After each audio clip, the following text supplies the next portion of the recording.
Team 1, stand by. Copy. Team 1, standing by. Breach, breach, breach.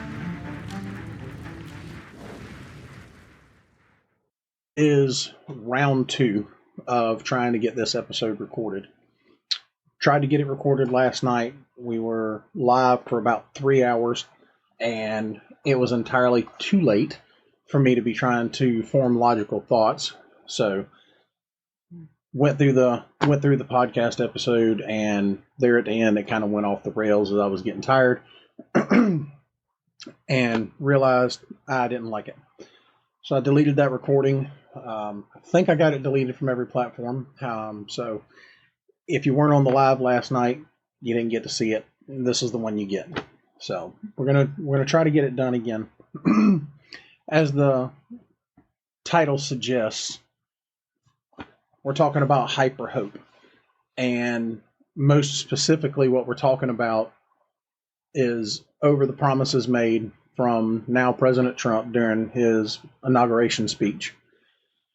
A lot of mixed emotions. Obviously, there are some very distinct partisan lines drawn off of what he says. Even today, this is the day after, even today, there's already 3 lawsuits filed against DOGE, which is his Department of Government Efficiency. So there's already a lot of kickback. There's already, all of the talking heads are already saying all of the partisan stuff that you really expect. And it's on both sides. It's not just on one side or the other. It's both sides. Both sides are talking trash about the other. So, you kind of expect it. It's sad that that's what we expect nowadays, but that's what we get. If you watched or listened to the last podcast, that's one of the things I specifically talked about. I'm not left. I'm not right. I'm not going to fall left or right because that's the political party that I'm with. I'm going to go with where the values that mean most to me are. Who's going to do what I believe is best for America, best for American citizens. So that's where I lie. It could be a Democrat, it could be a Republican, it could be independent, it could be libertarian. That's where I am. I don't care about the party system, but a lot of people do.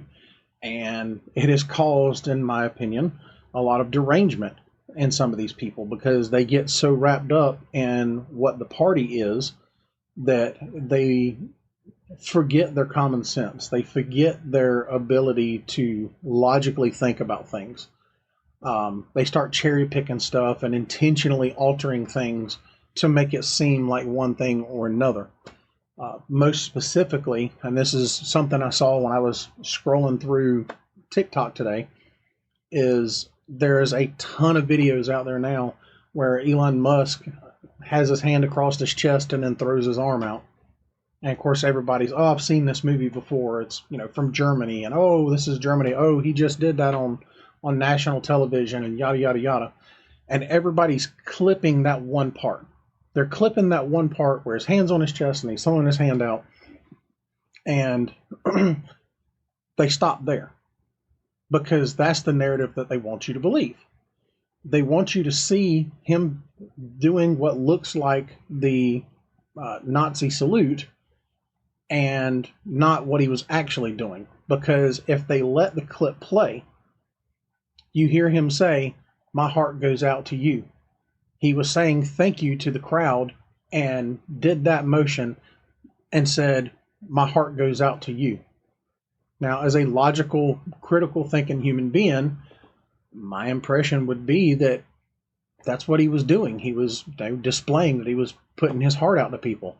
Now, I may do it a little differently than other people, just like other people may do it differently from me. But they don't play the clip all the way through. They stop it right there, and then, of course, everybody that believes the exact same thing is just flooding everybody's comments. So every creator that's putting stuff out there and clipping it just like that, they're keeping their little echo chamber going, and their little hate thing is spiraling, and they're just going down the trail or down the path. So, it's already started. And that's exactly what I was talking about on that last podcast was you know, people becoming too loyal to a party and not really thinking critically for themselves. A lot of people don't want to go do the research for themselves. I'm one of those people. I won't deny it. I'm one of those people that there are plenty of times where I'll see something, and if it interests me enough, I'll go do the research. If not, I'm like, okay. So I'm not excluding myself from that. There's times when I don't want to go do my own research on it. But the problem that comes from that is I recognize that fault in myself, and I try to keep pace of it. I try to keep track of it and make sure that I don't let that overwhelm my logical thinking. A lot of other people don't. They get enraged by these things, and they let that start dominating their thoughts, which starts to dominate their emotions, and then that's when we wind up starting to see so much hate and vitriol being spread on social media. And that's not just on TikTok. A lot of people on TikTok got a lot of hate because of that. It's not just there. It was across to every social media platform. It wasn't just in the social media platform. It was on national news as well, because the partisan lines were drawn in the media, and you could cherry pick which news agency you wanted to watch, and you would get exactly what you wanted to hear. If you wanted pro Biden stuff, you would listen to this side. Pro Kamala stuff, you would listen to this side. Pro Trump side, you would listen to this side. It was very, very partisan, and everybody with a logical mind can see that. So that brings us to, here we are the day after the inauguration, and I went and listened to the president's speech. I wanted to hear what he had to say, and I'm not 100%, woohoo for the speech. I said in the last podcast that I don't like listening to the president give speeches. I don't like hearing him do interviews. He gives a lot of stuff that is irrelevant. My brain works a very specific way, and when you start filling it with crap that my brain doesn't need, then I think you're lying to me. You're trying to get me to believe something that isn't true. So I don't need all that. So I don't like to listen to that. But unlike so many other people, one thing that I do, and I wish everybody would do, is stop worrying about what's said and watching what is done. People that know me, I've said probably 1,000 times, words mean nothing without action. Words mean nothing. If there's no action, it means nothing. If I tell my wife 1,000 times that I love her, it means nothing if I don't take action to show her that I love her. The same with my children.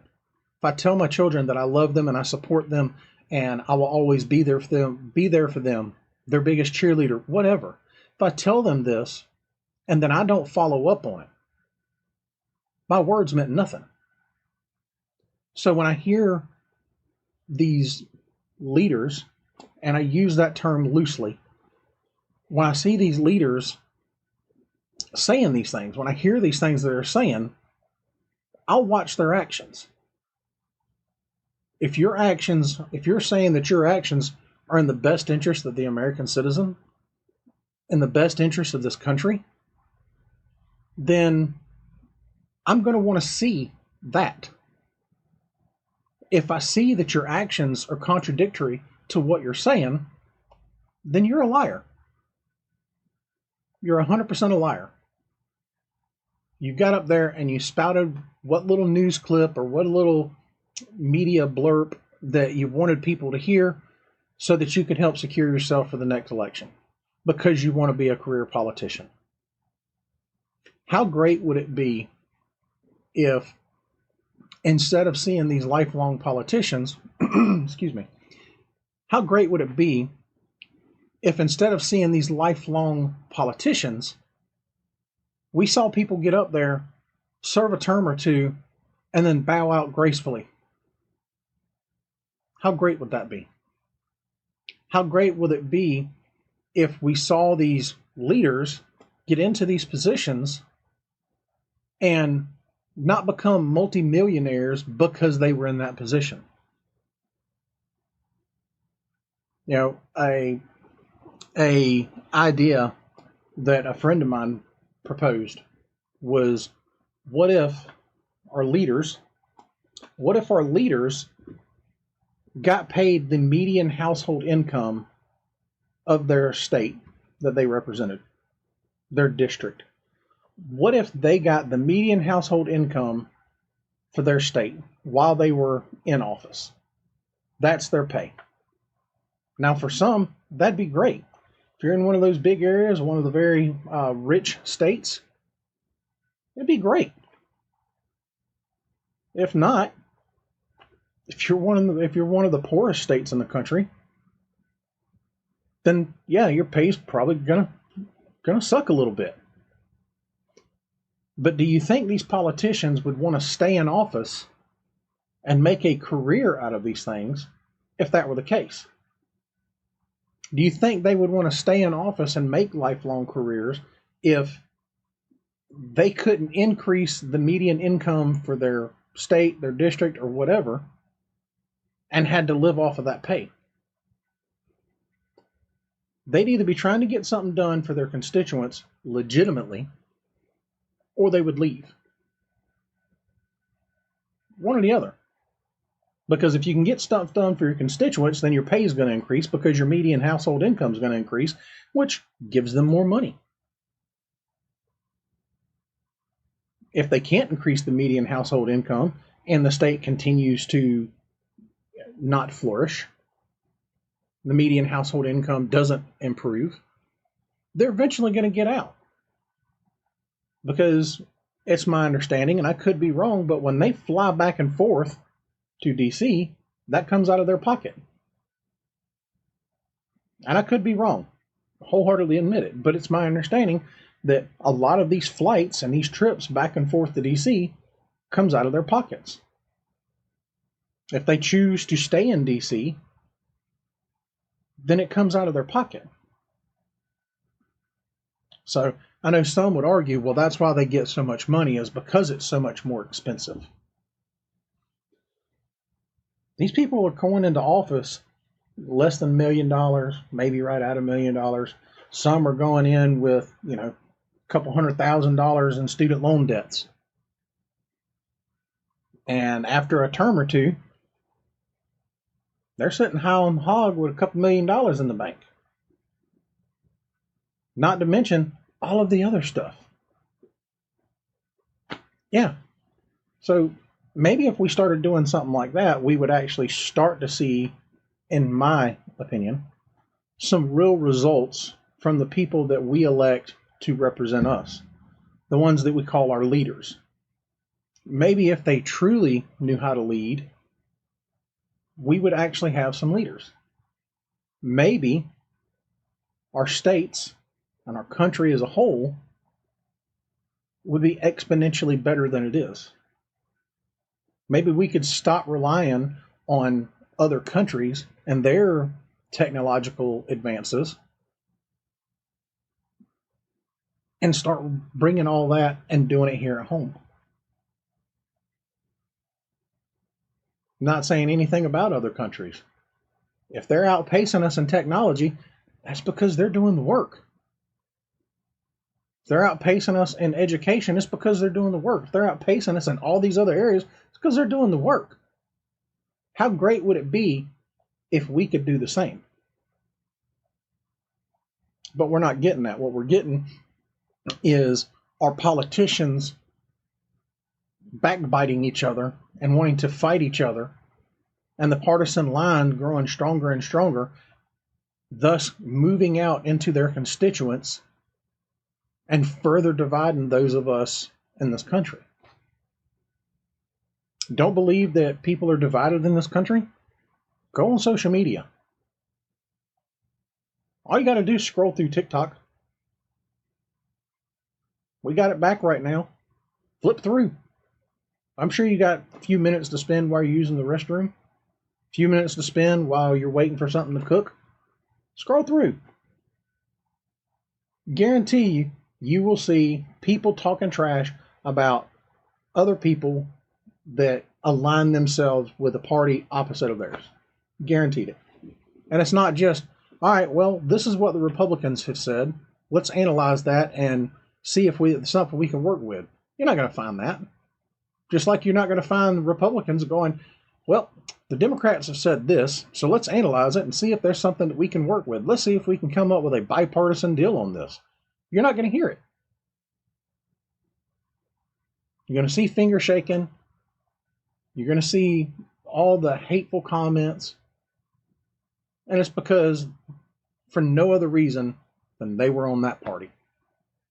You know, it's been said plenty of times before that before Donald Trump decided to run for president, everybody that's talking crap about him now, they were his friends. They were shaking hands with him.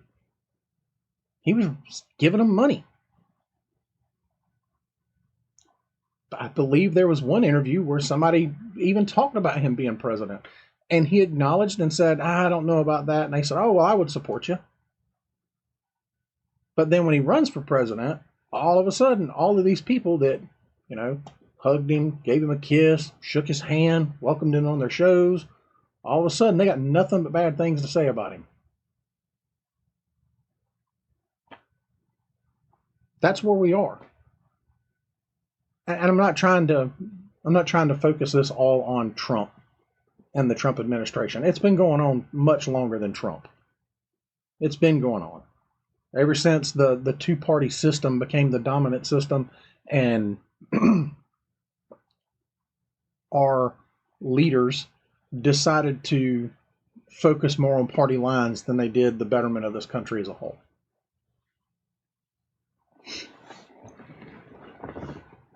That's why I got no problem admitting that with the president's inaugural speech, I wasn't happy about all of it. There's a lot of it that I just kind of shook my head at. Now, is it the promises he made that I shook my head at? Not necessarily. Is it all the hyperbole that he put in there? That's for damn sure.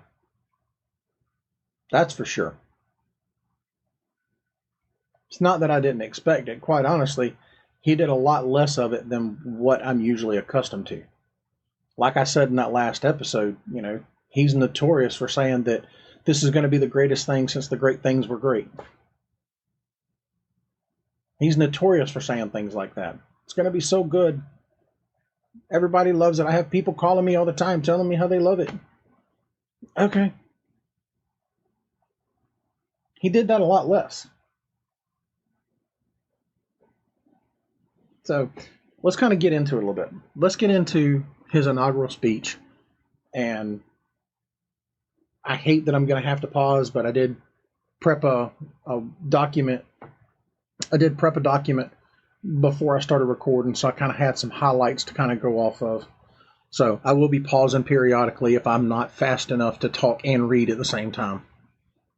But let's get into it. So he got up for his inaugural speech, and he did what I was hoping he wasn't going to do.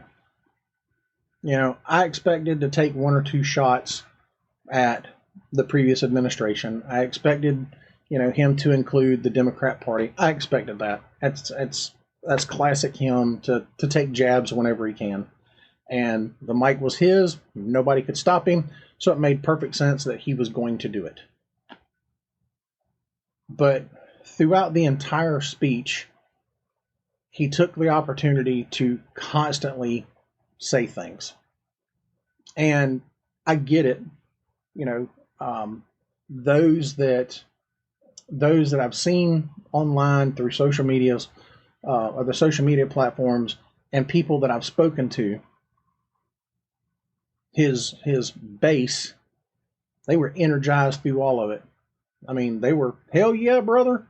They were fired up, and they were 100% okay with the constant trash talk throughout the entire speech.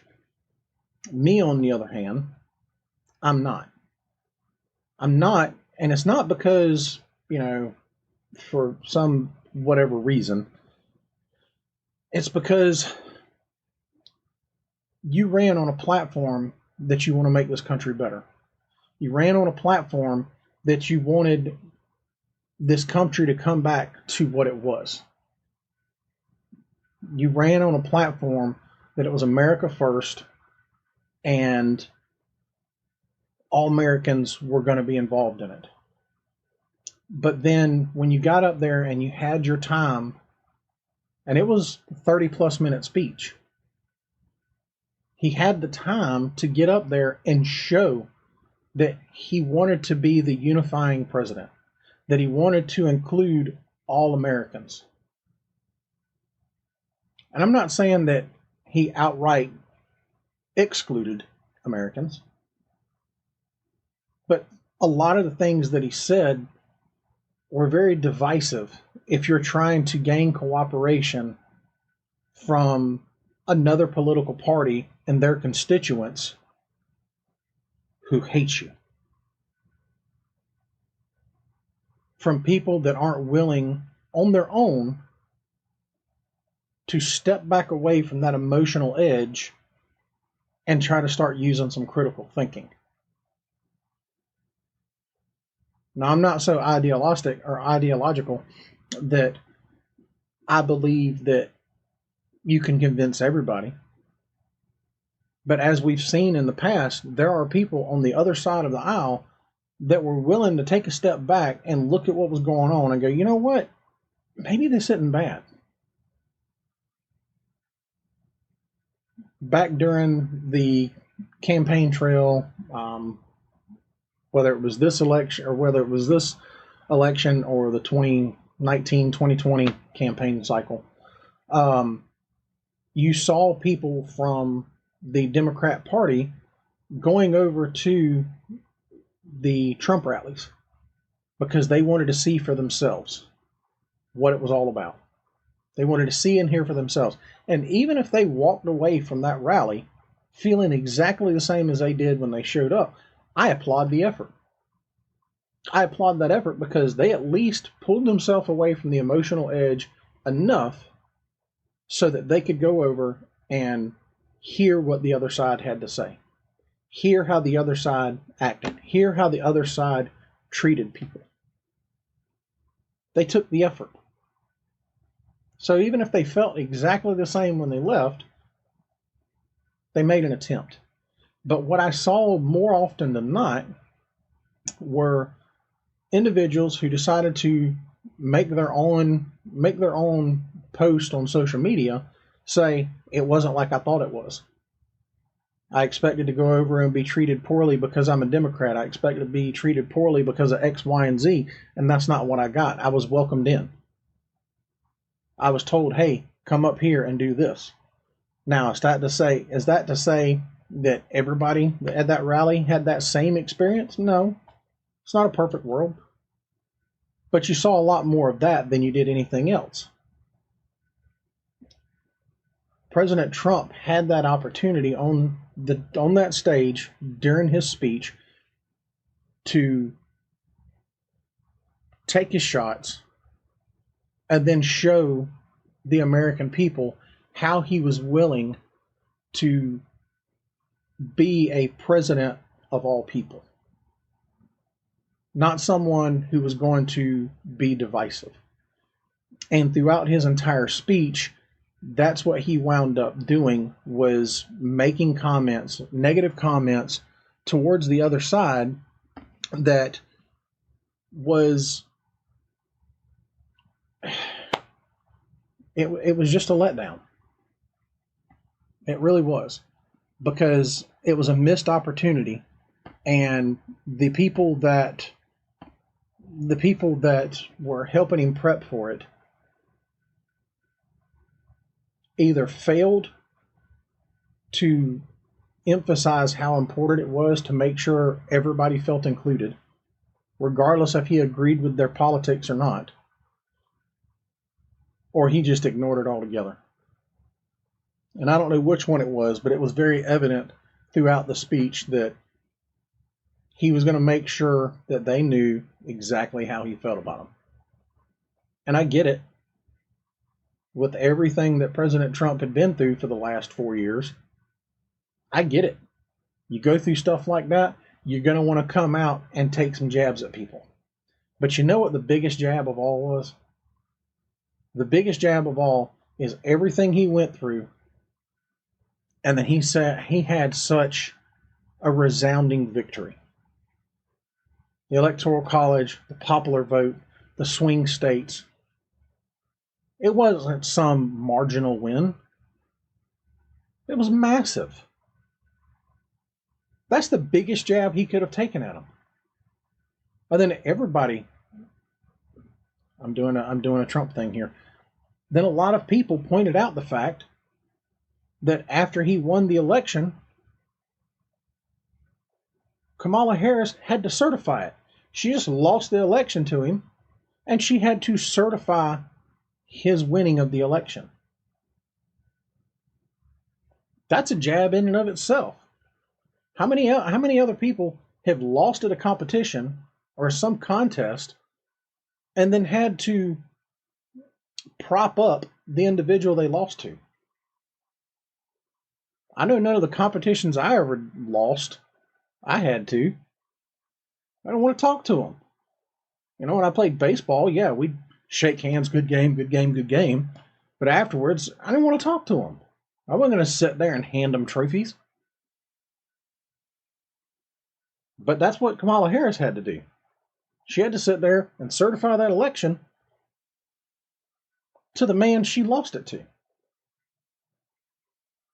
And then another jab is the sheer fact that on his inauguration, on the day of the inauguration, he stood there at that podium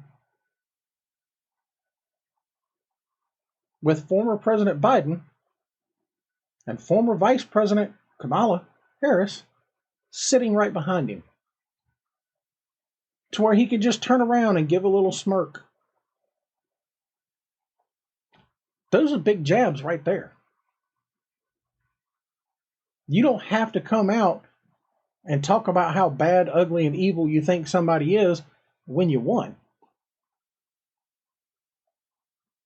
After election night, you had your victory lap.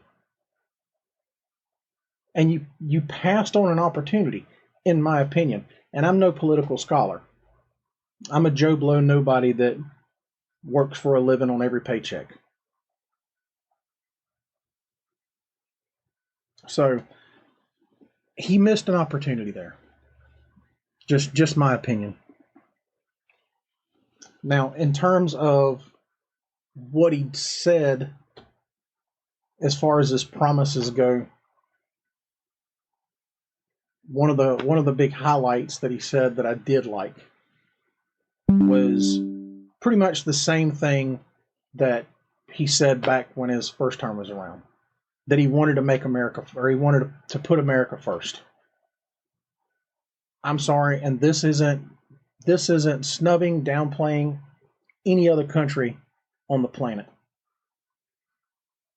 but I will always consider this country first.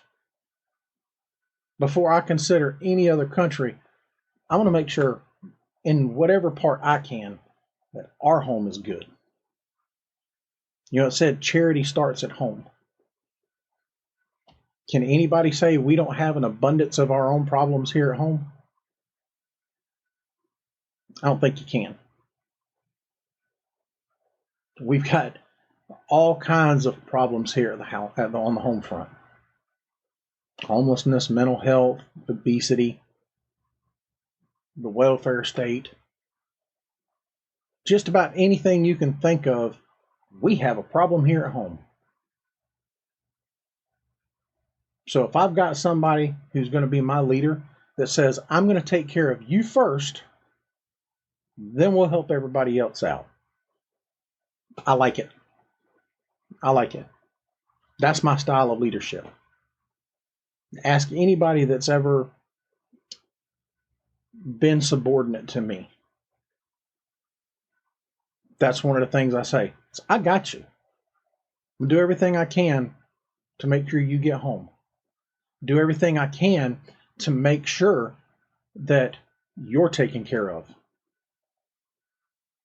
first, because that's what a leader does. So he wants to come out and double down on the same promise that he made back in his first term, that he's going to put America first. I'm okay with that. Wants to ensure America's sovereignty. I'm down with that. I'm okay with it. Do I think we should help other countries and things like that? Sure. After we're good. After we've taken care of our problems. Then let's look at taking care of everybody else.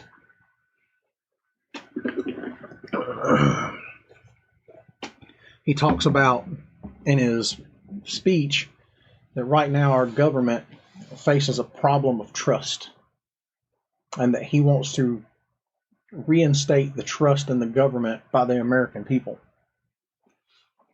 I'd really like to see that. Now he had his laundry list of hyperbole as an example of what he was talking about, bringing up the natural disasters, and I'm not going to get into those things, but he wants to build the trust between the public and our government. I would love to see that happen. Because just like I said in the last episode, I don't have the trust in my government that I once had. I honestly miss the days when my head was in the sand and that I didn't have the ability to actually see what actually goes on. That I didn't have the logical mind that could decipher between bullcrap and reality. I miss those days. Because at least then, my ignorance truly was bliss. And I don't got that now. I don't have that. What I have is questioning everything that my government does. What is their purpose for this?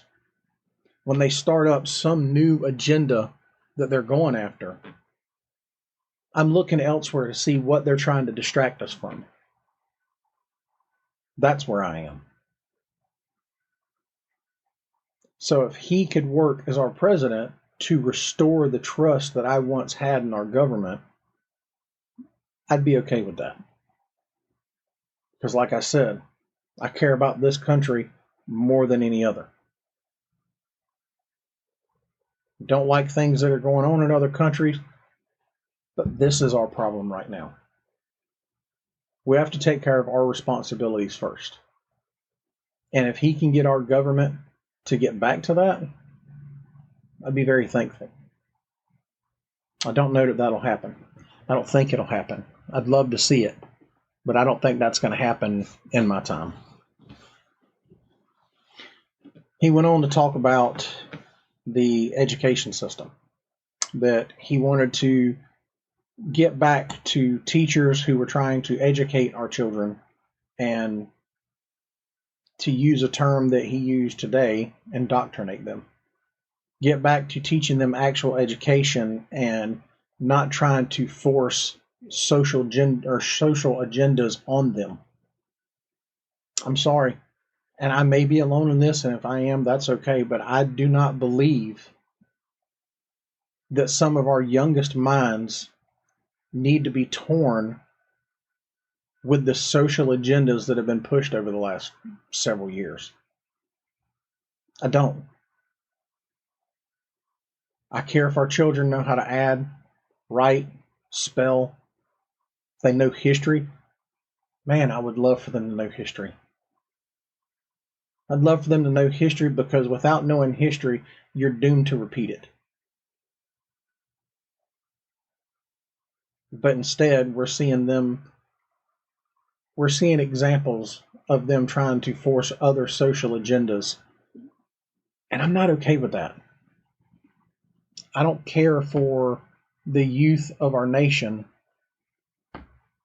to be focusing on social agendas.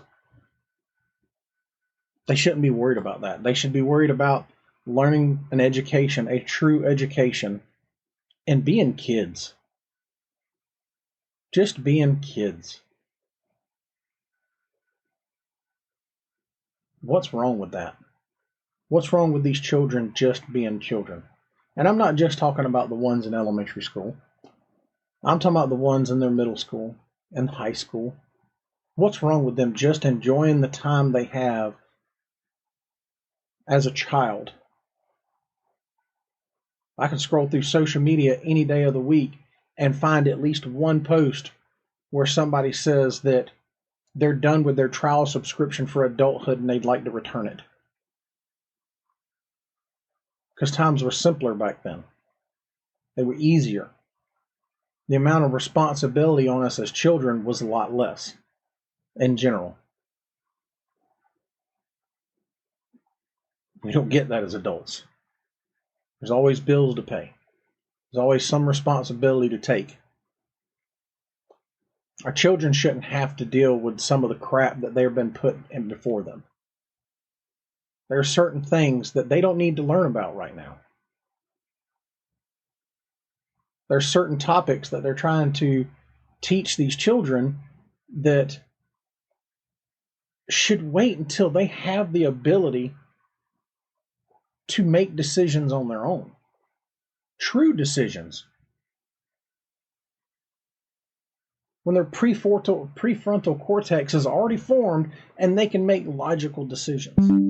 Now, is that to say that there's no child that's, can make that? No.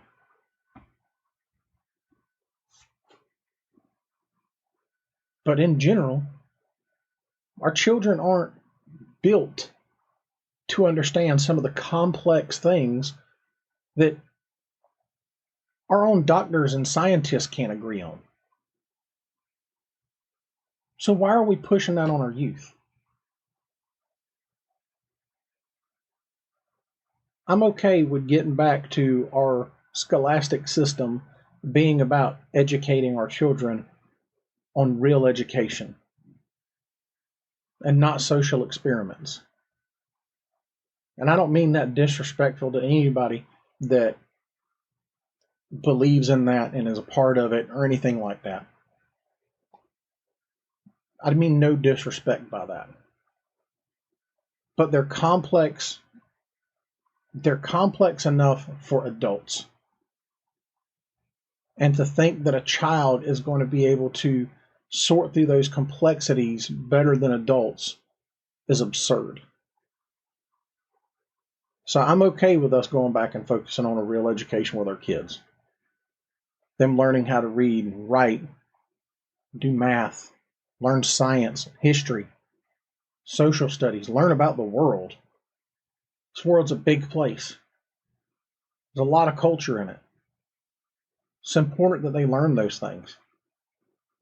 One of the classes I got in college that I wish I would have had while I was in school was cultural diversity.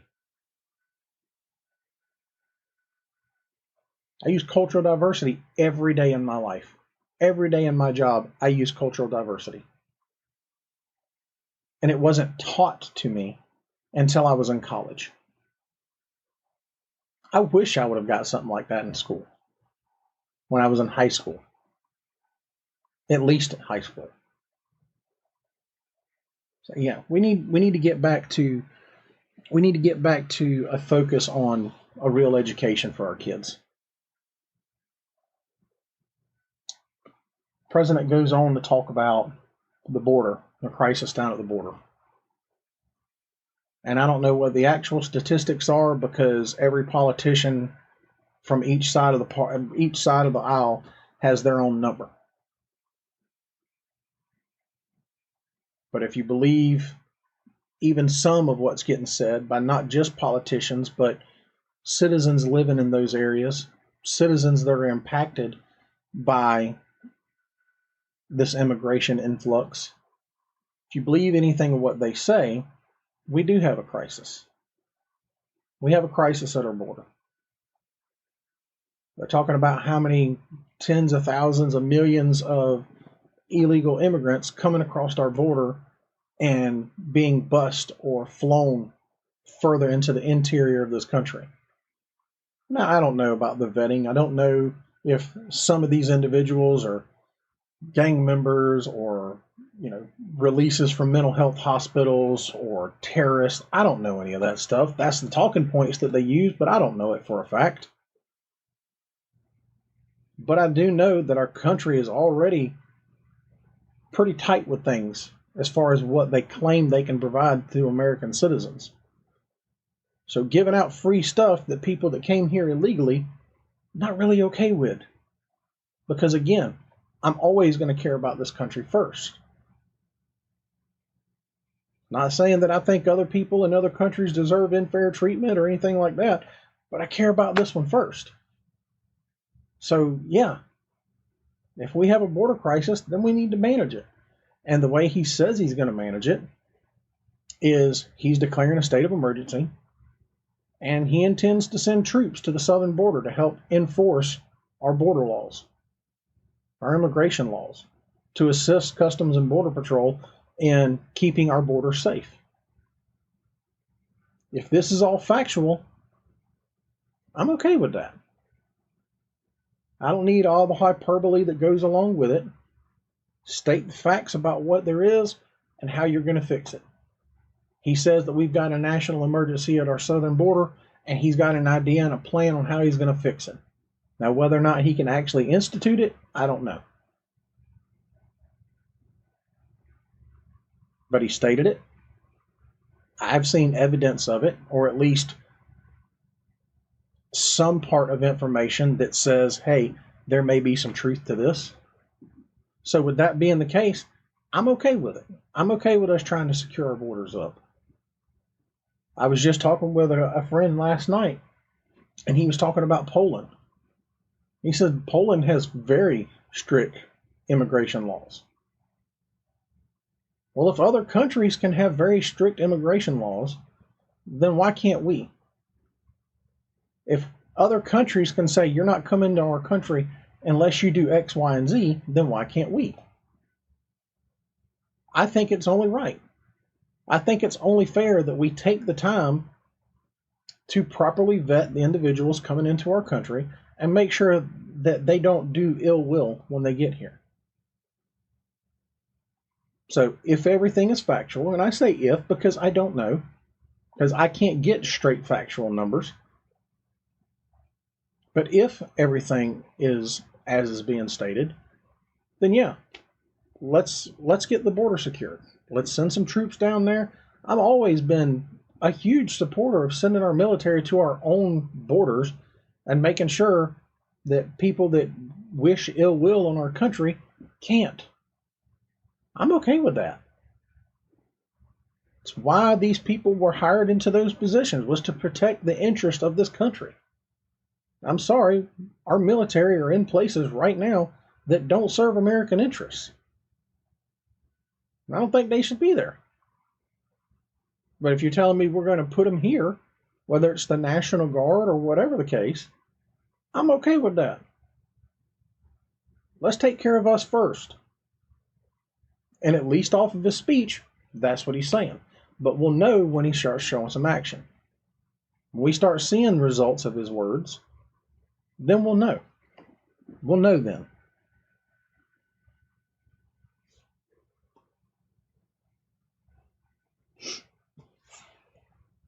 The next thing that the president went on to talk about was directing each member of his cabinet to utilize whatever power they had to help start fighting the inflation.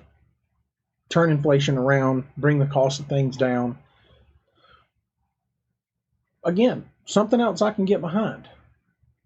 I can get behind some lower prices. Scrolling through TikTok today, I saw a bunch of people saying that we get 63% of the oil that we use in this country that we get from Canada and what we get from China. I think it was China. I could be wrong. Maybe it was Mexico. Either way, according to these individuals, we import 63% of the fossil fuels that we use in our country. I don't know why we would do that because we have our own, but okay. And they're saying that by putting these tariffs on the importation of these goods, oil and other goods, that it's going to do nothing but drive our prices up at the pump. Well, one thing that people that are commenting about that today are forgetting is that one of the things Trump said during his speech was that he planned on starting to go and drill again. Now, I don't know how feasible that is, because it's my understanding that former President Biden signed executive orders preventing offshore drilling in a whole bunch of places. Now, does that mean he's just simply going to roll back regulations that's preventing us from producing more oil now? I don't know. But according to President Trump, he's going to start increasing the oil production of our country. Well, if we increase the oil production from our country, then we don't need to import oil from other places. Now, if that's part of some kind of trade deal, maybe, I don't know. But I do know that if we can produce enough oil for our own country, fill up our reserves, and produce enough oil for our country, then we don't need to import that. At least the simple logic says that. And if we don't need to import it, then the tariff on it isn't really going to matter. Is it possible that the prices of things are going to go up because of his tariffs? Sure. Companies trying to bring items in from other countries, import items to sell to the American people, may have to raise their prices because it's costing them more now. But I don't know how all that works. But he's saying in his speech, again, remember, we're not trying to pay so much attention to the words as we are the actions. Today's day one. In his speech, he says that he's going to increase the energy production of our country. He wants to put a stop to the Green New Deal, and I apologize ahead of time. I should have done more research into the Green New Deal, but I didn't, because where I live, it's just not feasible to have, nothing but a bunch of electric cars riding around. It's not feasible. We don't have the infrastructure for it. 30 miles up the road, yeah, there's a lot of charging stations and things like that. But where I live, the only way you're getting a charging station is if you get it at your house. Which means if you got a day full of running around our area, you may wind up losing your ability to do the things you want to do because you got to go back home to the house and plug your car back in for a little while. So we don't have the infrastructure for it here. And if you look at it further out in California, almost every summer they go into a brownout. Almost every summer their power fails, their power grid fails, because they can't meet the demand of the state. I don't know why. I don't live in California. I live in Southeast Georgia.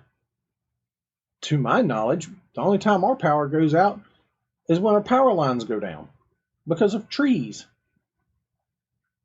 or car crashes. So I don't know nothing about brownouts. I ain't got no clue about it. But if your infrastructure can't handle normal everyday use during the summers, how's your infrastructure supposed to support an entire state going green? Now, if it can, great. I know at one point Governor Newsom was saying that by, 2030, 2035, something like that, that no new vehicle sold in the state of California could be an internal combustion engine. Okay. If that's what he wants and that's what the people of California vote for, okay. Make sure you got the infrastructure.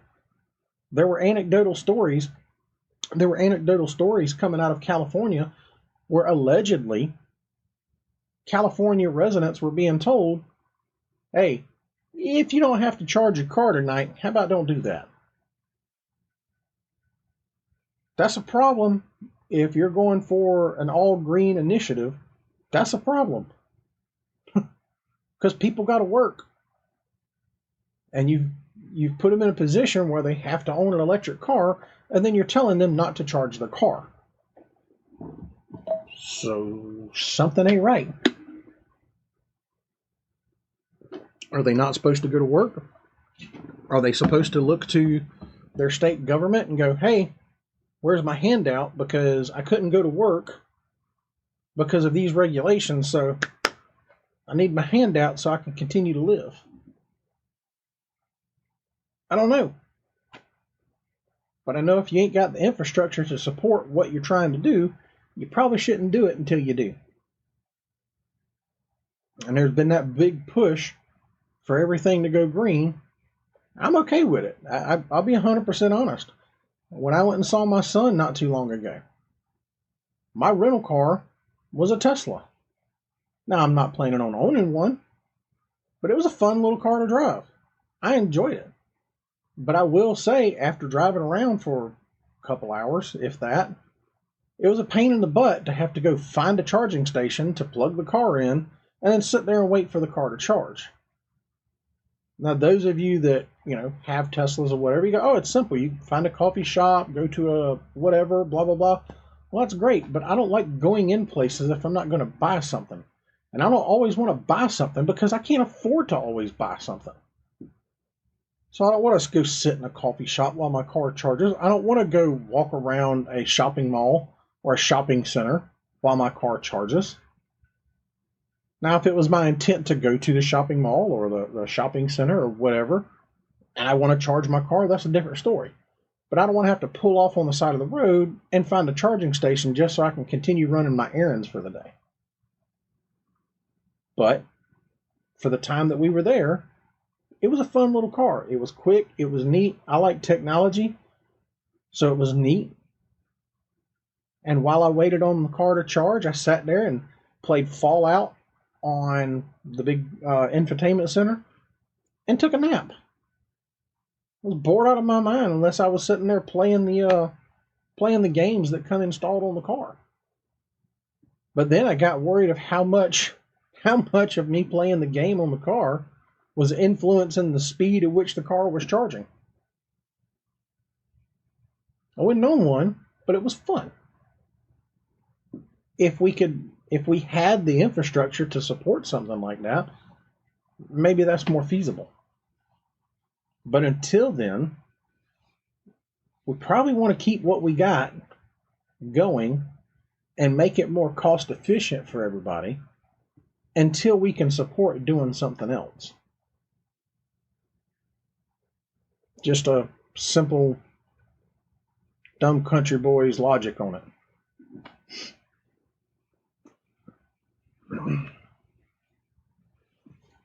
During his speech, President Trump went on to talk about the trade system. And I'll be the first to tell you, I don't know much about the trade system. Okay? That kind of falls into the whole tariffs thing, but most specifically, he was talking about the Panama Canal. How America spent a bunch of money building the Panama Canal, then it was released to the government of Panama, and allegedly, so President Trump is claiming China is running the Panama Canal. And in turn, American trade routes, American ships, whether it's the Navy or whether it's our own ships carrying cargo, are getting charged higher costs to pass through the Panama Canal. And I guess it would cost more money, because I don't really know much about the Panama Canal, but I guess it would cost more money to drive the boat or sail the boat, whatever you want to call it, around, so to avoid the Panama Canal than it would to go through it. And in turn, that's what's happening. On top of that, you get issues like ships getting stuck inside the gates in there. Becomes an issue. So he talks about wanting to go back and take control of the Panama Canal. Again, that falls into one of those categories of, I don't know how feasible it is, don't know that it's something we need to really worry about doing. I don't know.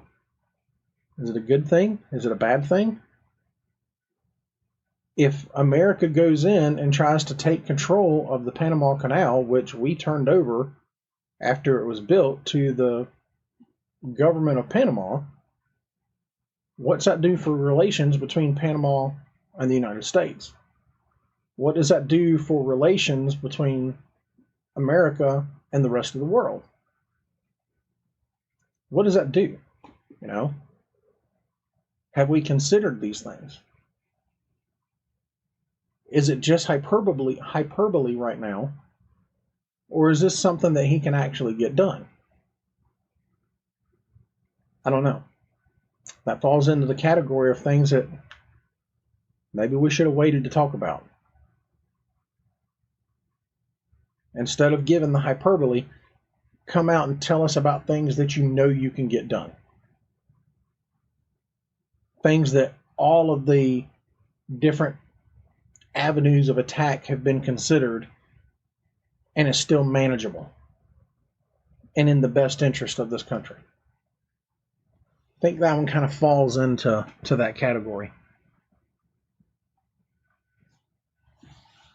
Goes on to talk about the creation of the Department of Government Efficiency.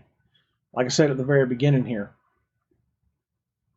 day one of his administration, the Department of Government Efficiency, or DOGE, has already got 3 pending lawsuits against it. Now, listening to the talking heads on Fox News, it's all rhetoric, it's all this, that, and the other, because, you know, there's the president has the right to do it. Maybe he does, maybe he doesn't. But day one, partisan lines continuing to do exactly what they do. Because me personally, I support holding our government more accountable for the money they're spending. Just like many of you, I pay my taxes every year. They did an audit on one of the government agencies not too terribly long ago, and they failed the audit. Apparently, they always fail the audit because they couldn't say where X number of millions of dollars or X number of thousands of dollars went. They couldn't pull out their sheet and say, oh, well, right here, line item this is where this went. Line item this is where this went. They couldn't account for the money they were given, which is U.S. tax dollars. It's our money. It's the money we worked for that the government took from us because of our taxes, and this agency got some of it, and then they can't account for where it is.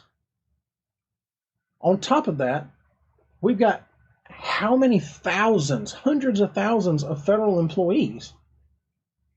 Are all of their jobs necessary? I'm not advocating for anyone to lose their job. That is not what I want to see happen. But if we have hired people recklessly and created positions and everything else recklessly because we just had unlimited funds, because what happens when we don't have the tax dollars to cover it? Oh, we raise our debt ceiling, or we do this, or we do that, and we kick the can down the road further, and our debt is just continuing to mount more into the trillions. So I'm okay with us looking at our government offices and saying, hey, where's the money? Where are you spending it? Is this necessary?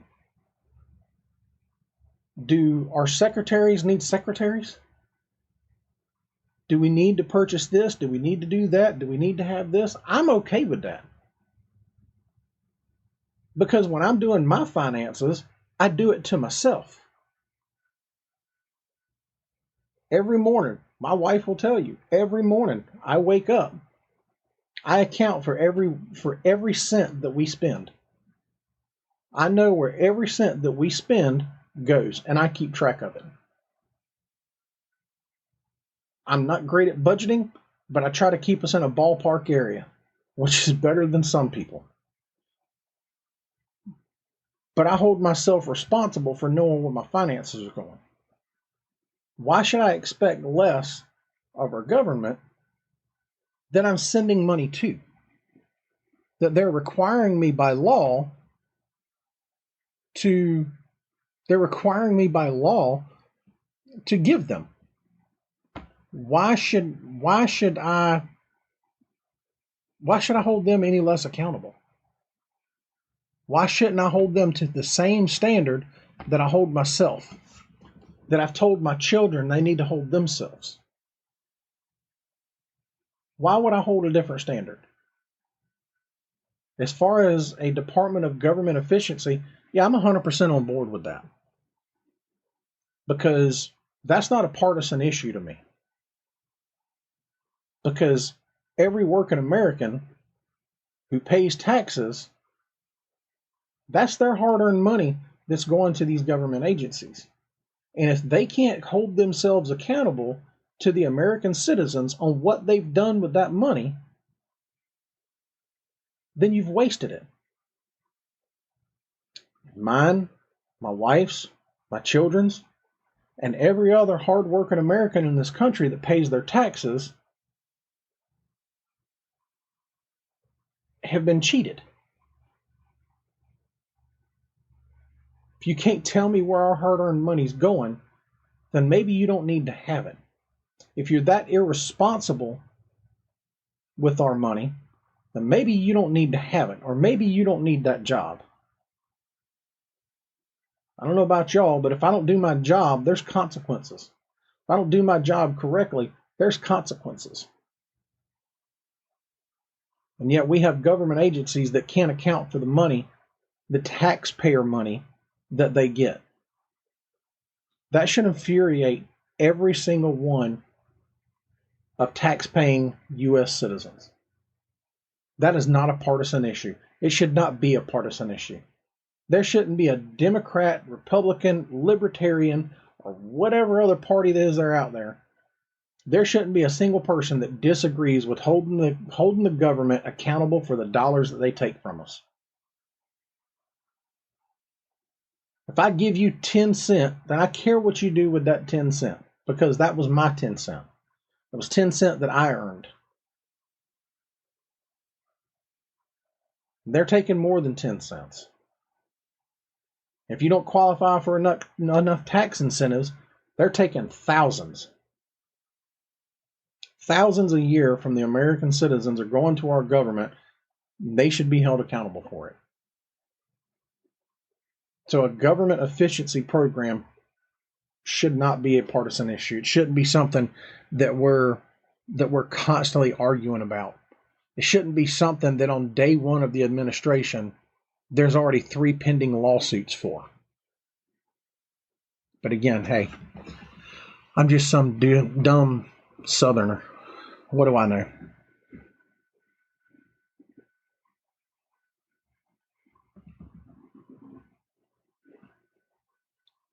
President goes on to talk in his speech about basically just bringing the country back to being fair and impartial, both in our government and in our courts. According to him, according to a lot of the supporters, there was a big show that went on, and it was aimed at him, and it was for a certain purpose. Whether any of it's true, I don't know. I wasn't brought in on that investigation. I don't have access to the investigative files to show whether any of these things have merit. All I have is all the talking heads on both sides of the party, or the party lines, saying their part. And then they get their base hyped up, and their base says the same thing. So are the charges factual? I don't know. I have my own opinions on it based off of what I could glean from listening to both sides. But he wants to bring our country back to being fair and impartial. He wants to take the social issues out of it. He even went so far as to say that from that day on, his administration would recognize that there are only two genders, male and female. I will tell you that when I heard our president say that, my jaw dropped. My jaw dropped because he said what a lot of people think out loud. And that's not something that we see a great deal of, at least it being intentional. And I'll say it this: I believe that every person has the right to feel, think, and believe that they are whatever they say they are. And I'm not making a joke of it. I'm not making light of it or anything like that. If a man wants to believe he's a woman and a woman wants to believe she's a man, or whatever the case may be, I don't care. Believe whatever it is you like. It is your life. Live it how you want to live it, because it does not affect me. That being said, the respect I give you should be also returned. Whether I believe what you believe is irrelevant, because what I believe affects my life and it doesn't affect yours. So we can both believe what we want to believe and still respect the other person's right to believe it. And I do. So I don't care what gender somebody wants to identify as. I don't care what they want to call themselves. I just ask that you don't try to persecute me or anybody else who doesn't believe the same thing. That we're not persecuted if we don't say the right thing. Now, if somebody's going out of their way to be intentionally cruel, they're going out of their way to intentionally be divisive, then yeah, maybe there's some accountability that needs to be held there. But for every other person that respects you all the same, regardless of what you want to believe, give us the same respect in return. Give us that same respect that we get to believe what we want to believe as well. Because I'll be honest, there's a lot of the stuff that's come out over the last several years that I have a hard time wrapping my brain around. I wasn't brought up that way. So it's hard for me to wrap my brain around some of these social agendas that have gone on. But I respect the people that have them. Got no problem. Believe what you want to believe. Call yourself what you want to call yourself. But give me the same respect in return. Give people like me the same respect in return. And in that regard, I agree in terms of what the president said about these social issues not being a part of our government and not being something that is forced upon our society. Hope nobody feels disrespected by that, because it's not intended to be, but just how I feel. I will say that there was one thing in the president's inaugural speech that I was really excited about. I was really excited about it. I'm not even gonna try to downplay it. President come out and said, beginning this week, he was going to immediately begin trying to reinstate every member of our military that was discharged because of their refusal to get the COVID vaccine. And then on top of that, give them back pay. I really hope that that's something that he's going to carry through on. Because there were a lot of service members that had their own questions and their own doubts about things. And they were being forced to take the COVID vaccine. And then in turn, they were being told that they could no longer be in the military. So if he truly plans to follow through with that, I'm excited for that. I do know that I've heard several members of our military that got out during that time because of that reason, who said even if they were offered the chance to come back, they wouldn't. I understand. I don't blame them for it. But I like the fact he's given them the opportunity to come back, and he's given them the opportunity to get back pay for it. I like that. I wholeheartedly support that. Because as a free American citizen, I had the right to choose whether or not I got the vaccine. And I believe everybody had that right. I know a lot of people that went and got the vaccine, and that's great. That's what they wanted to do. I support their decision. They weighed the cost and benefits, they looked at the science and the information that they could get, and they determined that that was the best course of action for their life. And I support it. I do. Regardless of what you believe about the virus, regardless of what you believe about the vaccine, I support your decision to get it or not get it. And I don't judge you one way or the other. I wish that was a sentiment that was expressed by everyone, but it's not. But that's how I feel. I'm okay with it.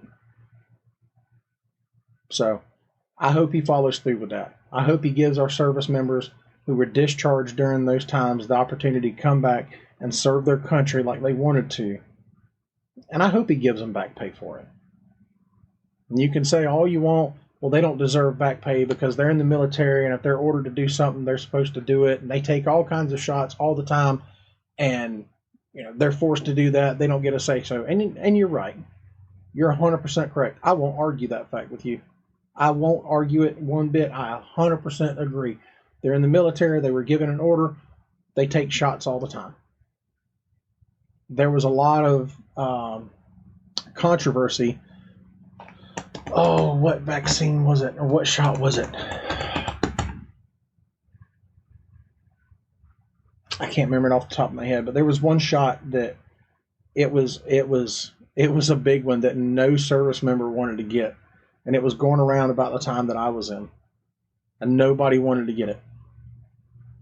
Fortunately, I didn't have to.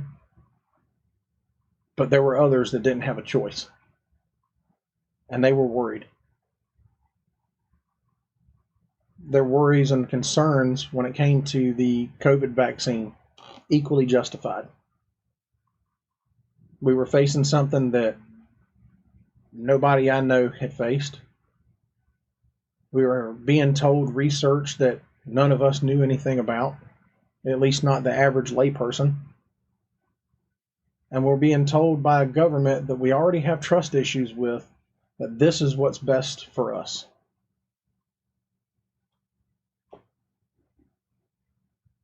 Okay? But as a free American citizen, I was allowed to make a decision that was what I thought best for me. And I think our service members deserve the same respect. So, I support that. I support that decision. If you don't, that's great. I got no problem with that. You don't have to support it. I'll still respect you anyway.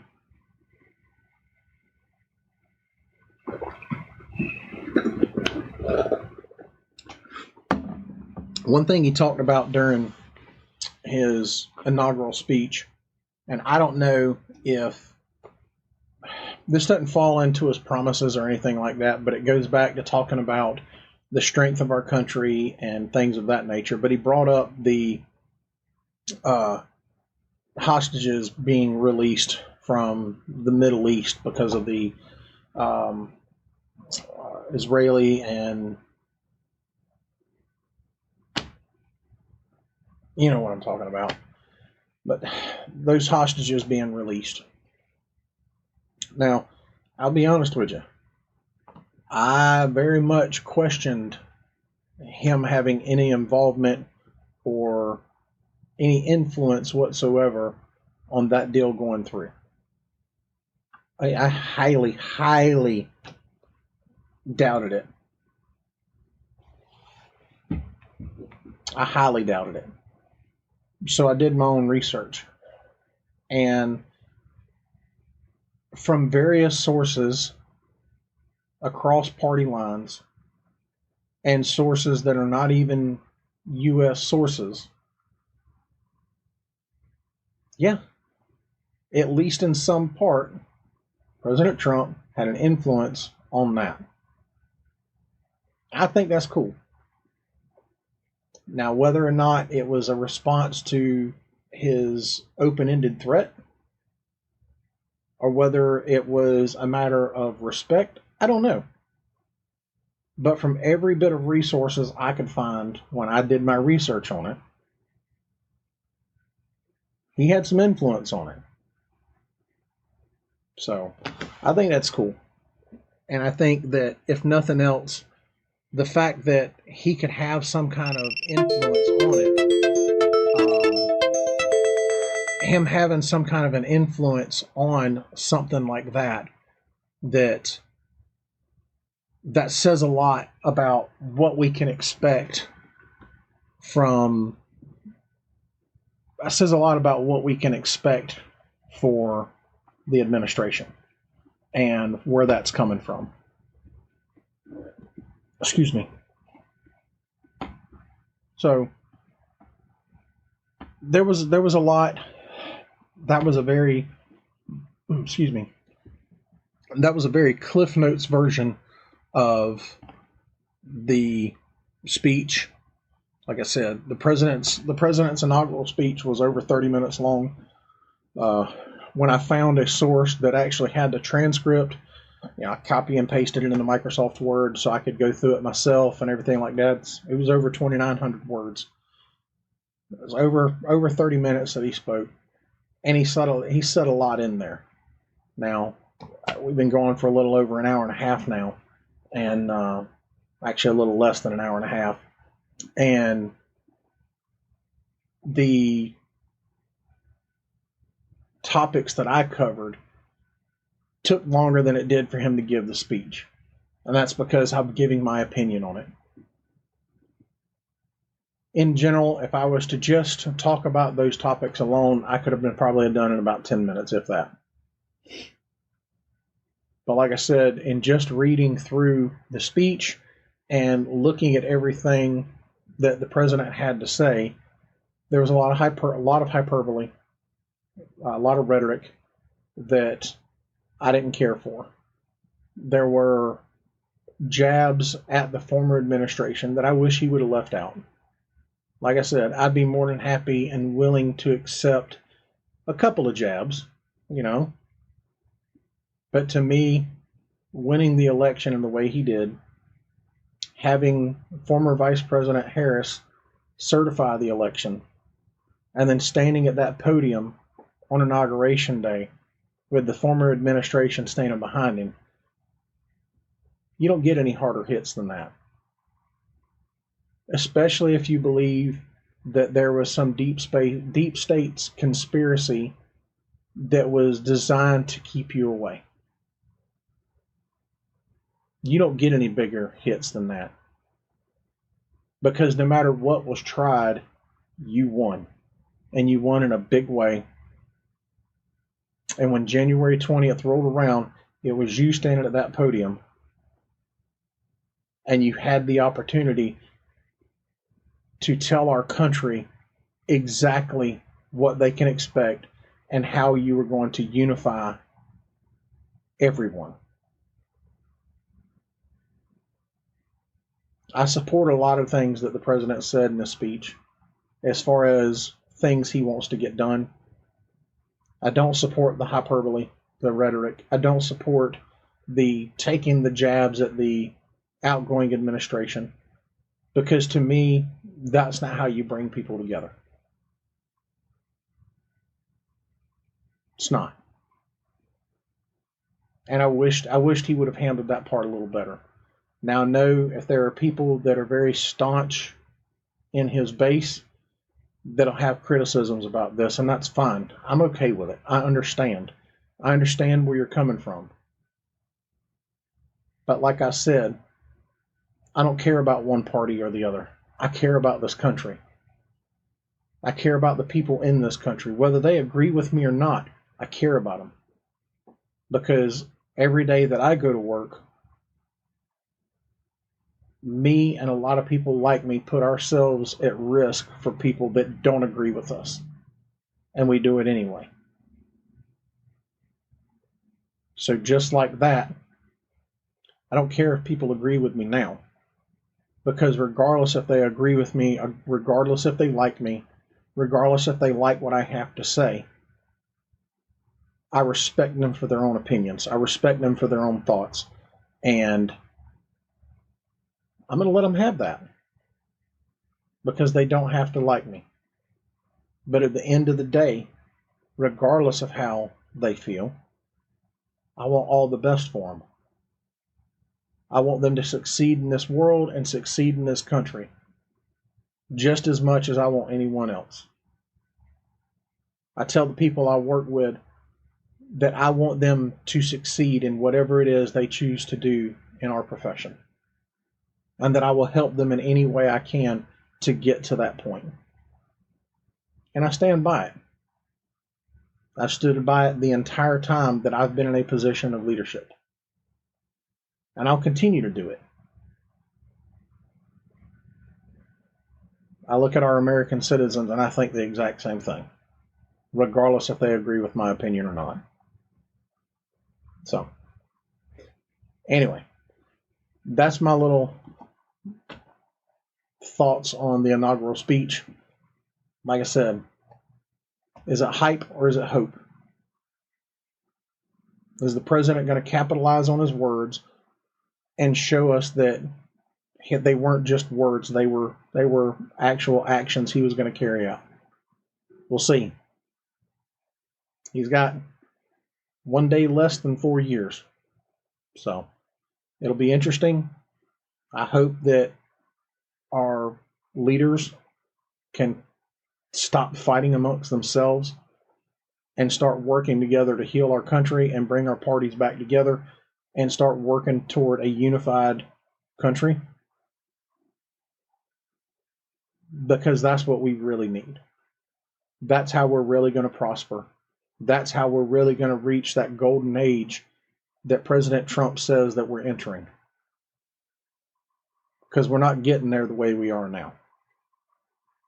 Not until we come together as a country and all choose to want to see what's best for this country, not just what's best for us individually, but what's best for us as a country first.